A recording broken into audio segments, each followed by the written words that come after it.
Hi everyone, and welcome to D2L and the course English 4U this semester.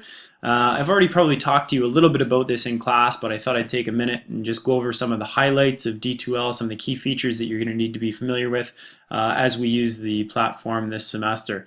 Because it's a blended course, this won't be the primary means of communication, but there is a lot of valuable information resources that can be found on here. So let's just start off by accessing the home button. This is useful if you find yourself in a part of the platform that you don't really know where you are or how to get back. You can either click on the home button here, the home button icon, or you can click on the course code at the top and that will take you back to this main page. Okay, the next thing that we'll talk about is, let's see my list here, the news feed. Okay, so this is going to be the first spot that you check when you log in. I would try to get in the habit of checking this page on a daily basis. There won't be updates every day, but it's handy because as the semester wears on, there may be mark updates, there may be additional resources that you come across, or there might be some additional instructions in the newsfeed. So try to get in the habit of checking it on a regular basis. You can see here that this is the welcome message for our first day of class, and it gives you sort of step-by-step instructions of how to do so. The first instruction here relates to how to sign up for remind.com, which is useful and students find helpful for getting reminders about upcoming assignments and homework and that sort of things. You'll find some links on here. So for example, this one will take you to the student information form that you can fill out. More on that later on. So that's the news feed. The other thing that you can look at is the content browser. So that happens on the left-hand side of your page here, and there's a number of different resources as you can see. Video tutorials such as this one will be posted here, information about your passion project or your ISU, any key rubrics that we might use throughout the semester. Not all homework, but certainly major assignments will be posted here so that if you lose a paper copy or a hard copy, one of the goals this year is to try to cut down on the paper that we use, and so this is a good spot for you to go to get those instructions. Podcast information, MLA resources, there's some great stuff here for if you have to generate an in-text citation or create a works cited page for different projects. You can see all those links right here. And finally, your course syllabus is at the top, and I might add to that over the course of the semester. The calendar is useful for getting a snapshot. I've tried to list all of your major assignments that you're going to encounter this semester. Okay, so you can scan through the various months and see what's upcoming right to January.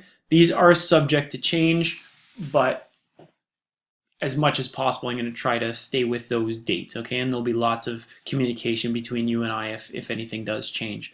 One feature that students don't necessarily take advantage of is the subscribe feature. So if you have to scroll through this menu and choose our course code. So it's ENG4U 101, which is right here. So if you select that one, the D2L system will generate a link for you eventually right here. So you just highlight that link, copy it, and paste it into, if you have a Mac, your calendar function there.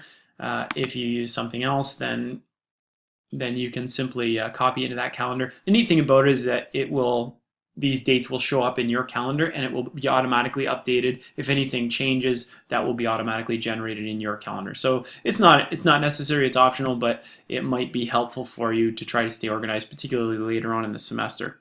Your Dropbox, grades, and discussion links are all here, and those are three of the main features that we will use. So rather than trying to find them through these other access points, simply click on the icon. I've already created another tutorial about how to submit assignments and all. There'll be more information to follow about discussion and grades later on. Aside from that, the email function, you can click on communication and just feel free if you need to talk to me outside of school hours. You can just write my name, John Kent, okay, and you want to go to the internal choice, the D2L system, okay, subject line obviously, and write a message to me here, and I will try to get back to you within 24 hours.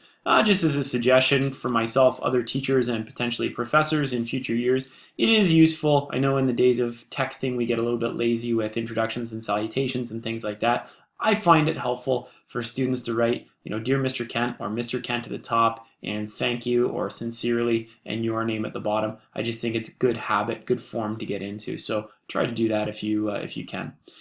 I think that's all for now. That's, as I say, a brief introduction to some of the key features on D2L. If you have any questions, shoot me an email or ask me in class and I'll try to walk you through it. It's fairly easy to use, but it can be a bit overwhelming if you're not used to D2L. So best of luck this semester. I'm sure you'll get used to it very soon.